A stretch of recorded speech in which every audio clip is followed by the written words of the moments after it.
Here we are with Craig Woods. Craig, before we get into the interview, just give us a bit about your background. Oh, yeah, cool. In 2008, I actually bought a go-kart. Just thought I wanted to get into the sport, and went up and joined a go-kart club up in Lithgow, CDKC, and did that for a couple of years before I ended up making a switch to the superkarts. I did that for about a year, and then just saw the quality of the racing in the Aussie racing cars and thought, hey, I've got to get on board. Went and bought a car, and so about 8 or 9 years later now, and finally, a bit of a front runner. So that's, it's been good. Okay, Craig, we're going to go through the year itself, and it started out with Clipsal at the beginning, where you finished a creditable second. Well done for the weekend. Yeah, Clipsal was good. I think we qualified third, and then we won the race, which wasn't a very big race at all. It was shortened by a safety car, but it was good to get the first win of the year. And then the rest of the weekend, it was just a great battle with Brendan Pingle and Walshy, and we ended up taking second home that weekend. Yeah, it was a good weekend. So then on to Phillip Island, a bit of a tough round. You end up finishing 10th. Yeah, well that one was a bit all to do with the time schedule they gave us on the Friday. We broke a cam in practice and didn't have enough time to swap the motor before we headed into quali, and I had to jump into another car, and it wasn't quite there yet. So yeah, we battled with that for the rest of the weekend, and we kind of just stuck with it and got a 10th out of it. So a bit of a damage control weekend. And from there, the whole series then moved up to Darwin. It's a bit of a party town. You finished 4th for the weekend. Yeah, Darwin's a bit of a party town. It's bloody hot too. So, and we finished 4th for the weekend. I think we finished 3rd, but we lost it on a count back. But it was some really good racing with Youngie and Ducky, who's now the champion, and Clusie. Pretty much top 5 all weekend, and then we ended up making a few adjustments to the car in the final, if I remember correctly, and we ended up pulling the second, the fastest lap of the weekend. So, not the weekend, but that race anyway. So that was, things were starting to come up again there. So it was good. Okay, so after Darwin, the whole class headed down to Queensland for the hometown round of ARC. You were 3rd for the weekend. Yeah, third for the weekend there, and we had some awesome battles with Tressida there. We actually qualified second with Ubergang, but I've never seen this before. Me and Ubergang had exactly the same time down to the 1,000th of a second, but he got me on a countback because he got it first. And then the rest of the weekend was pretty much a great battle with actually Pingle and Tressida, but Pingle actually in the reverse grid had a big rollover and pretty much put him out of the race for the weekend's honours. So it was me and Tressida, and finished second in the last race, and I think it was 3rd from a countback also, yeah. Sydney Motorsport Park was up next, another tough weekend. You finished 6th for the weekend. Yeah, it was a tough weekend. We qualified well under the lap record there. I think there was about 7 guys that did.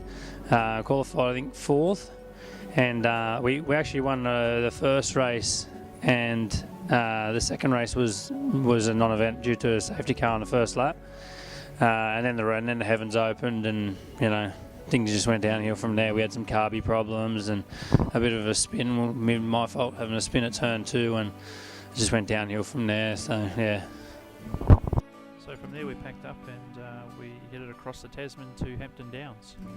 Yeah, Hampton Downs. That's just an unreal place. It's a real driver's circuit. At the end of the day, it was me, Kari, and Tressida once again. We just had some awesome battles all weekend long. I think we qualified 3rd, but we were a long way off the pace. We had a tune-up, and we actually now hold the lap record there. So we walked away with that and 2nd for the weekend, which is good. Cool, and then Pukekohe. Yeah, well, Pukekohe, big drag strip. I love the place, especially turn 2, 3, and 4. We started the weekend off not so good. We had a bit of a problem with some carbies. We backed that up with pole, my first pole for the year, which was pretty cool. We backed it up with the 3rd. We won the 2nd race, and then we dropped a wheel off in the grass in the 3rd race, in the reverse grid race, and actually spat myself into the wall, which kind of ruined my weekend. But at least, I look forward. I come 5th for the weekend. I got a pole and a race win, and another track record actually too. So happy days, really. Awesome, thanks, Craig. Now, in your own words, tell us what you think of ARC, what you like about ARC racing. Pretty much that you can race hard for the whole race. You don't have to worry about tyres and them going off and stuff like that. You just race hard, panel to panel, door to door, and if you take a mirror off, it's all good, But it's just unreal exciting. They're fast. they got plenty of grip, and you can go 2 or 3 wide without even worrying about it. And they break so late, and they're just cool race cars. Okay, Craig, so it's the end of the year. You finished second for WSM in the ARC series. Got to be happy with that. Yeah, second. I thought a couple of the rounds there were a bit of my fault, a bit of a learning curve. I think if I had the chance again, I probably could have won the year, but I made just a few errors on my part, and just second. That was still a hard-fought win. I think we finished 5 points behind the lead at the end of the year, so looking forward to 2017. Next question, what's on the cards for 2017? Oh, I'm not too sure. The Aussie racing car calendar looks pretty cool, so I don't think I can walk away from that. But there's also some other things in the pipeline, but we're just waiting to see. Time will tell. One last thing, Craig. Who would you like to thank for the year? I'd like to thank Western Sydney Motorsport, but especially the Tomos. Craig Thompson, his passion for the team is just unreal. You wouldn't meet a better bloke. His wife Simone, who pretty much runs second, helps with everything, and organises pretty much all our flights, accommodation, everything. Really appreciate it. The whole team, Terry, Paul, done a good job all year, especially the wife, on the radio and just in motivational speaking and stuff like that. She's really good like that. And all my teammates too for also giving me something to chase too, especially Blake and Grant's gotten really good at it, and Tom has moved along well as well. So, and also I'd like to thank all my sponsors: Sinclair Ford, Hertz, we got Amp Power, we've got Gas Nutrition, Great Meals, and EJ Fitness, who keep us fit all during the year. So yeah, happy days.